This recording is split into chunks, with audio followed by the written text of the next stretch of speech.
Hello everybody, कैसे हैं आप सब लोग। Welcome back to Madhuti prime. ये ऐसा होना चाहिए अपना जो क्लास स्टार्ट करते हैं ना हम लोग, वो ऐसा होना चाहिए। हालांकि आप लोग पहले ज्वाइन कर चुके हो, चलो कोई बात नहीं, मजा आता है पढ़ने में भी। तो आप सभी का बहुत बहुत गुड इवनिंग, है ना। गुड इवनिंग सोनू, विद्युत प्रभा, सौरभ, कैसे आप सभी लोग। और मैं इधर भी देख लेता हूँ, अर्पित, अर्पिता, राहुल, केशव, राधे। आप लोग बताओ कैसे, क्या हाल चाल। सब बढ़िया। एक बार ऑडियो और वीडियो भी कंफर्म कर दो। एक बार जल्दी से वीडियो, ऑडियो और वीडियो कंफर्म करो, तो हम लोग फटाक से अपने आ जाए कहाँ पे, अपने मेन टॉपिक पे, है ना। विदाउट एनी डिले हम यहाँ पे जल्दी से जल्दी अपने टॉपिक पे आ जाए। अरे यार, डेली लेट हो जा रहा है यार। आज मैं कहीं बाहर गया था, आज भी लेट हो गया। चलो चलो चलो चलो, विदाउट एनी डिले सब कुछ क्लियर है, हम लोग यहाँ पे सब्जेक्ट को स्टार्ट कर। हमारा जो टॉपिक है यहाँ पे वो है ल्यूमिनस इंटेंसिटी क्या होती है। ल्यूमिनस इंटेंसिटी को हम आई से रिप्रेजेंट करते हैं। और ये होता क्या है, मान लीजिए कोई आपके पास सोर्स है। कौन सा सोर्स है? लाइट सोर्स है, या फिर एक ल्यूमिनस बॉडी है। लाइट सोर्स को हम यहाँ पे ल्यूमिनस बॉडी बोलते हैं बहुत जगह। तो जब ल्यूमिनस बॉडी है तो उससे कुछ ल्यूमिनस फ्लक्स होगा उसका। तो luminous flux per unit solid angle, एक सॉलिड एंगल में, पर यूनिट सॉलिड सॉलिड एंगल में कितना ल्यूमिनस फ्लक्स होगा, वो हमको कौन बताता है यहाँ पे? Luminous intensity. तो luminous flux per unit solid angle, ये मोर हो जाएगा क्या? Luminous intensity. इसकी यूनिट क्या होगी? ल्यूमेन पर स्टेरेडियन। या फिर हम इसको बोलते हैं कि इसकी जो यूनिट होगी वो क्या होगी? कैंडेला। तो ये बात आपको ध्यान में रखना है। ऑब्वियस सी बात है, अगर आपका ल्यूमिनस फ्लक्स बढ़ा तो आपका ल्यूमिनस इंटेंसिटी भी तो बढ़ेगा। ऐसा बहुत बार आप लोग देखोगे कि जब हम लोग कभी क्वेश्चन सॉल्व करेंगे ना, तो हमको ये देखने को मिलेगा कि जो हमारा ल्यूमिनस फ्लक्स है, जो हमारा ल्यूमिनस फ्लक्स है ना, तो ऐसा बहुत बार होगा कि हमारे आगे चल के एक फॉर्मूला पढ़ेंगे किसका? इल्यूमिनेशन निकालने का। तो वो फॉर्मूला क्या होगा मैं भी डिस्कस करूंगा, आज या कल डिस्कस करूंगा। उसमें फॉर्मूला ऐसा होता है कि सीपी अपॉन एल स्क्वायर, ऐसा कुछ होता है यहाँ पे। तो यहाँ पे हम कैंडल पावर भी रख सकते हैं, यहाँ पे ल्यूमिनस फ्लक्स भी रख सकते हैं, और यहाँ पे हम ल्यूमिनस इंटेंसिटी भी रख सकते हैं, है ना। वो आगे चीजें तो डिस्कस कर लेंगे।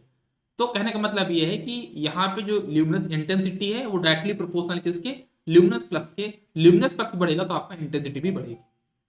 कैंडल पावर क्या होता है? कैंडल पावर जब कभी भी बात हो, तो आप इसको ये मानना है कि ये भी लाइट रेडिएटिंग कैपेसिटी है, एज सिमिलर टू ल्यूमेन।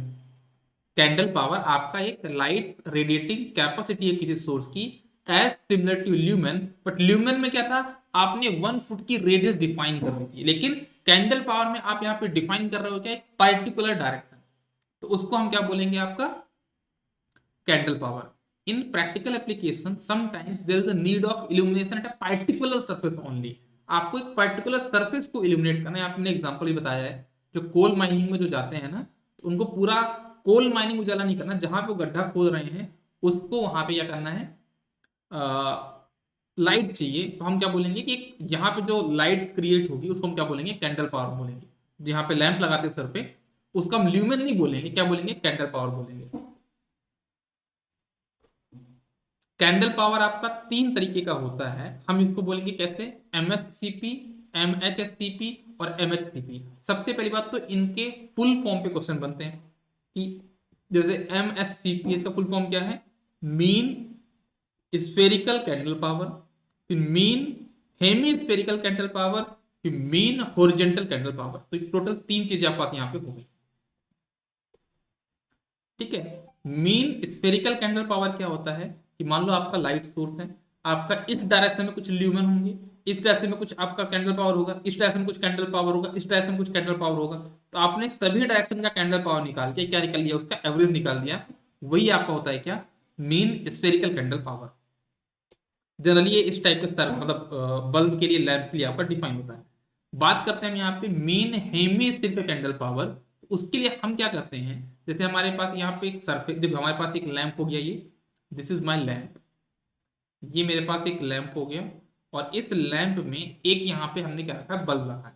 ये हमारे पास एक लैंप है, और यहाँ पे हमने एक सरफेस मान ली जिसको हम हॉरिजॉन्टल सरफेस बोलेंगे। अब इसका क्या होगा कि इसके कुछ ना कुछ कैंडल पावर होगा। जैसे मान लो इसके जस्ट सामने ज्यादा लाइट आएगी, यहाँ पे थोड़ा कम आएगी, थोड़ा और कम आएगी, थोड़ा और कम आएगी, थोड़ा और कम आएगी, थोड़ा और कम आएगी, और कम होती जाएगी। तो कहने का मतलब ये है कि जैसे हमने सरफेस डिफाइन किया ना, तो ये आपका लैंप है, तो हमें ये बोल रहा हूँ कि इस सरफेस के ऊपर, इस सरफेस के नीचे की बात नहीं कर रहा हूं मैं, इस सरफेस के ऊपर जितने भी कैंडल पावर हैं, जितने भी कैंडल पावर हैं, उनका आप क्या निकाल लीजिए, एवरेज निकाल लीजिए। क्या कर लीजिए, उनका आप एवरेज निकाल लीजिए, वही आपको हो जाएगा मीन हेमिस्फेरिकल कैंडल पावर। ठीक है, एक होता है मीन होरिजेंटल कैंडल पावर। ये क्या होता है इसको मैं बताता हूं। मीन होरिजेंटल कैंडल पावर को समझने के लिए आप ऐसा समझो कि जो मैंने ये लैंप लिया था ना, उस लैंप के जो नीचे रह गया था ना, जो उसको आपने काउंट नहीं किया था, उनका आप क्या निकाल लो, एवरेज निकाल लो। तो उसको हम क्या बोलेंगे, मीन होरिजेंटल कैंडल पावर। मतलब जो ये थी इनको भी आपको काउंट करना है। तो ये हो जाएगा क्या, मीन होरिजेंटल कैंडल पावर। मतलब जो इसके नीचे आए हैं, एक्चुअली वो नीचे नहीं, वो सरफेस पे पड़ रहे हैं, हम उसको एवरेज निकाल रहे हैं। तो आप क्या मानना, जो हमारे नीचे आए हैं कैंडल पावर, उनका हम एवरेज निकालें तो हमारा क्या कहलाया जाएगा, मीन होरिजेंटल कैंडल पावर को कहलाया जाएगा। क्या सभी को तक यहां तक बात क्लियर है? जो मैंने तीनों चीजें बताई हैं, mean spherical candle power, mean hemispherical candle power, mean horizontal candle power, क्या ये चीजें आपको क्लियर हैं? ओके, बहुत बढ़िया। चलो आ जाओ आगे बढ़ते हैं। ये मैंने इनके डेफिनेशन के बारे में बताया है, चलो आपके लिए मैं यहाँ पे पढ़ भी लेता हूँ एक बार। Mean spherical candle power, it is the average of candle power in all direction and in all plane from the surface of the from the source of light। तो all direction in all plane। अब आता है MHSCP। MHSCP क्या होता है, mean hemispherical candle power. It is defined as average of candle power in all direction above the horizontal plane from the source of light if the source of light is present in vertical direction। अगर आपका जो source of light है वो कैसा, vertical direction में है तो। फिर हम बात करते हैं यहाँ पे MHCP। MHCP क्या होता है, मीन होरिजेंटल कैंडल पावर। ये क्या होता है, it is defined as average of all the candle power in the horizontal plane if source of light placed in vertical direction। जो मैंने आपको एक्सप्लेन किया वो वर्ड के फॉर्म में यहाँ पे लिखा हुआ है, आप इसको पढ़ सकते हो, समझ सकते हो। इनमें से ज्यादा वैल्यू किसकी होगी, कॉमन सेंस की बात है, सबसे ज्यादा वैल्यू किसकी, मीन स्फेरिकल कैंडल पावर, फिर मीन हेमिस्फेरिकल कैंडल पावर, उसका होगा आपके पास MHCP, mean horizontal candle power. तो ये आपका एक रेशियो हो गया कि कौन ज्यादा होगा कौन सा कम होगा। बात आती है यहाँ पे रिडक्शन फैक्टर की। तो आपको क्या करना है, MSCP और MHCP का रेशियो निकाल दोगे तो वही आपका क्या होगा, रिडक्शन फैक्टर होगा। क्योंकि ये वैल्यू ज्यादा है, ये वैल्यू कम है, तो इसका जो रेशियो होगा हमेशा क्या होगा, ग्रेटर देन 1 होगा। फिर आती है लैंप इफिशियंसी। जैसे मान लो कोई एक लैंप है, आप इसको इनपुट देते हो इलेक्ट्रिकल एनर्जी, इसका जो आउटपुट आता है वो होता है लाइट एनर्जी। तो इन दोनों का जो रेशियो होगा एनर्जी का, उसको हम क्या बोलेंगे, लैंप इफिशियंसी बोलेंगे। जैसे इसका आउटपुट क्या है, ल्यूमेन आर, तो ल्यूमेन आर हो गया, और इसका इनपुट क्या है, वॉट आर। तो आवर से आवर कैंसिल हो जाता है, क्या बचेगा, ल्यूमेन पर वॉट। तो आपको ये बात ध्यान देना है, जनरली आप लोग ट्रांसफॉर्मर की इफिशियंसी पढ़ते होगे, है ना, अलग अलग आप इफिशियंसी पढ़ते होगे, तो सबकी यूनिट लेस होता है, लेकिन आपकी जो लैंप की जो इफिशियंसी होगी वो क्या होती है, ल्यूमेन पर वॉट होती है। ये बात आपको ध्यान में रखनी है ना। इसको आप यूनिट लेस मत बोलना, बहुत से लोग ऐसा बोलते हैं कि अच्छा इफिशियंसी है यूनिट लेस होगा, तो ऐसा यूनिट लेस मत बोलिएगा। लैंप इफिशियंसी की यूनिट क्या होगी, ल्यूमेन पर वॉट होती है,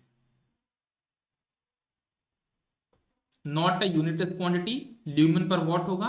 lamp efficiency to be high, ये तो ऑब्वियस सी बात है यार। हम यही चाहते हैं ना कि हमारे कम से कम वॉटेज में, जो आपके घर में लैंप लगा होगा, जो बल्ब लगा होगा, आप उससे यही एक्सपेक्ट करते हो कम से कम वॉटेज पे ज्यादा से ज्यादा ल्यूमेन पास करते हो। हम यही चाहते हैं किससे, अपने लैंप से। ठीक है, ओके। एक क्वेश्चन भी यहाँ पे दिया हुआ है, आप इसको सॉल्व कर सकते हो, बहुत सिंपल क्वेश्चन है। वोल्टेज दिया है, करंट दिया है, और आपको यहाँ पे पूछा है कि क्या आपकी लैंप इफिशियंसी होगी अगर उसमें से जो ल्यूमेंस निकल कितने 5000 है। तो आपको ये मान के चलना हो कि यहाँ पे बल्ब बोला गया, ऑलमोस्ट ये रजिस्ट्री लोड होगा। अगर कुछ भी मेंशन नहीं किया तो ये माना रजिस्ट्री लोड होगा। तो आपका वॉटेज कितना हो जाएगा, VI cos five. cos five की वैल्यू कितनी है, 1, क्योंकि रजिस्ट्री लोड है। तो क्या करना है, 230 इंटू 5 हो जाएगा आपका वॉटेज, ल्यूमेन कितना 5000, तो 5000 डिवाइड बाय 230 इंटू 5, सॉल्व करने पे आपका यहाँ पे लैंप इफिशियंसी आ जाएगी। फिर हम बात करते हैं यहाँ पे किसके बारे में, हम यहाँ पे बात करते हैं स्पेस टू हाइट रेशियो के बारे में। ये क्या होता है, जैसे मान लीजिए आपके पास एक लैंप ये है और एक लैंप आपके पास ये है। ठीक, आपके पास यहाँ पे 2 लैंप यहाँ पे हो चुके हैं। अब मैं ये बोलना चाहता हूँ कि जैसे मान लीजिए 2 लैंप है, इनकी आप क्या होता है, मान लो आपका कोई ये वर्किंग सरफेस है, हाँ आपका ये वर्किंग सरफेस टेबल है, आप ये चाहते हो टेबल में पूरा पूरा अच्छे से इल्यूमिनेशन हो, तो हम ये क्या चाहते हैं कि अगर हम एक बल्ब यहाँ पे लगाते तो क्या होता, उसकी लाइट यहाँ तक ऐसी पड़ती, यहाँ पे कम लाइट पड़ती है ना। तो हम ये चाहते हैं कि एक लैंप लगा के 2 लैंप लगा दे, लेकिन इससे हमको क्या हो, इल्यूमिनेशन प्रॉपर हो। तो हमको उसके लिए ध्यान देना पड़ता है कि इसका एक नया कॉन्सेप्ट का, जिसको हम बोलते हैं क्या, स्पेस टू हाइट रेशियो। कैसे, 2 लैंप के बीच का कितना स्पेस है और उस लैंप का इस सरफेस से कितना हाइट है, उसी को हम बोलते हैं स्पेस टू हाइट रेशियो, या फिर D/H हम इसको बोलते हैं। ये हमारे लैंप को हम चाहते हैं कि कम कॉस्ट में हम अच्छा इल्यूमिनेशन कर पाए, तो उसके लिए हमारे पास स्पेस टू हाइट रेशियो होना बहुत जरूरी है, इसका नॉलेज होना बहुत जरूरी है। कभी कभी ऐसा होता है कि जो रेलवे स्टेशन होते हैं, है ना, वहां पे हम क्या करते हैं, लैंप लगाते हैं इल्यूमिनेट करने के लिए, और जब लैंप लगाते हैं उनको पता चला कि उस रेलवे स्टेशन को इल्यूमिनेट करने के लिए हमने 1000 लैंप लगाए। कितने बल्ब लगाए, 1000 लैंप लगाए।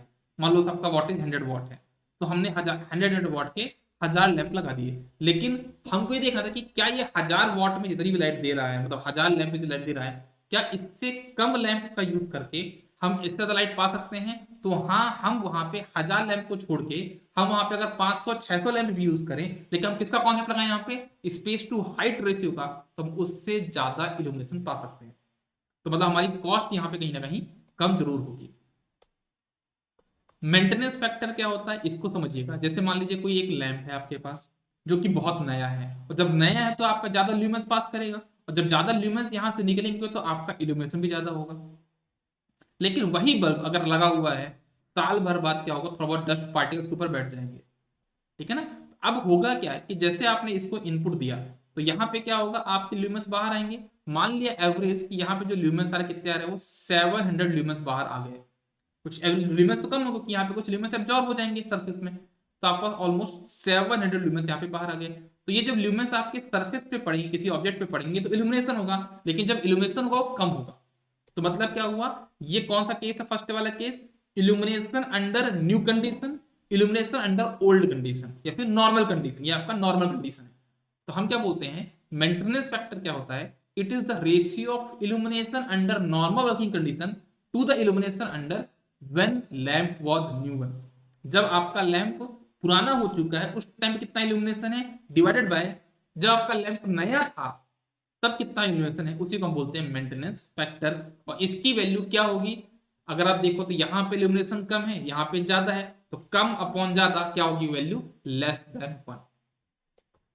फिर हम बात करते हैं यहाँ पे एक नए फैक्टर की, इसको हम बोलते हैं डेप्रिसिएशन फैक्टर। तो ये क्या होता है कि हमारा इसका एक रेशियो मान लो, मतलब कि इसका इनवर्स होता है, इसका रेसिप्रोकल होता है हमारा क्या, मेंटेनेंस फैक्टर। मतलब इसमें हम जो हमारा डेप्रिसिएशन फैक्टर क्या बोलोगे, illumination under new condition upon illumination under old condition, या फिर illumination under normal working condition, हमारा क्या होगा, डिप्रिसिएशन फैक्टर होगा। या फिर हम ऐसा बोलते हैं कि जो हमारा डीएफ होता है, मतलब जो डिप्रिसिएशन फैक्टर होता है, वो इन्वर्सली पोस्ट होता है किसकी, मेंटेनेंस फैक्टर के, 1/mf होता है ये। तो आप लोग इतना ध्यान में जरूर रखिएगा, ठीक है।